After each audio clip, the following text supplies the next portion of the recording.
Le Fonds national de la microfinance a tenu une conférence de presse ce mardi 10 février en présence des professionnels des médias et du personnel de l'institution.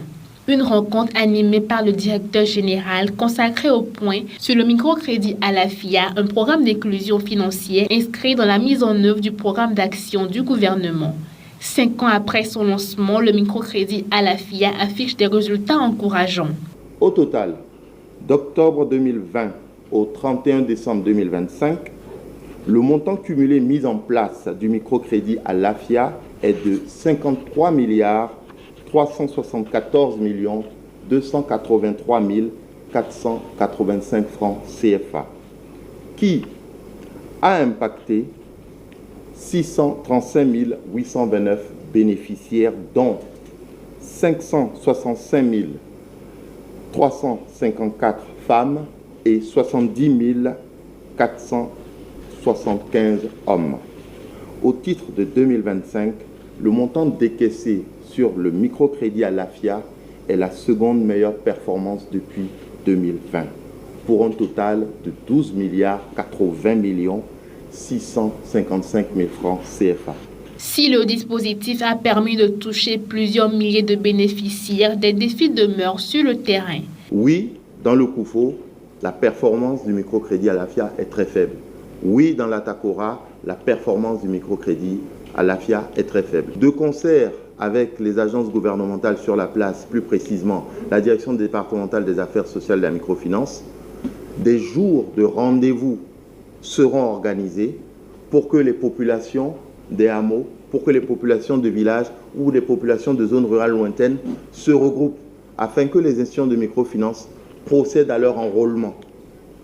Et grâce à cet enrôlement, on pense pouvoir toucher plus large et plus vite les populations qui sont restées, il est vrai, en marge de la mise à disposition de ces ressources. Au-delà du microcrédit Alafia, le Fonds national de la microfinance a développé d'autres produits et programmes pour diversifier son offre. Des mécanismes de financement innovants ont été présentés avec un bilan des initiatives déjà mises en œuvre. Il s'agit du microcrédit Arche, lancé en 2024. Depuis lors, un montant de 294 963 900 francs CFA a été décaissé au profit de 401 artisans au 31 décembre 2025. La subvention inclusion, lancée en 2025, un montant de 51 269 650 francs CFA, a été accordé à 269 personnes portant un handicap. La subvention d'installation des jeunes issus du programme Prodige, démarré en 2023, pour laquelle 3 836 764 500 francs CFA ont été décaissés au profit de 19 184 jeunes. Du microcrédit ciblant les projets de développement des périmètres irrigués en milieu rural, lancé en 2023, un cumul de 634 813 455 francs CFA a été décaissé au 31 décembre 2025 au profit de 2603 bénéficiaires. Pour les années à venir, le FNM entend renforcer son action sur le terrain et améliorer l'accessibilité de ces dispositifs. Le FNM innovant a engagé plusieurs virages majeurs, notamment l'élargissement de la digitalisation à tous les microcrédits pour des mises en place de crédits plus rapides et un strict suivi des remboursements.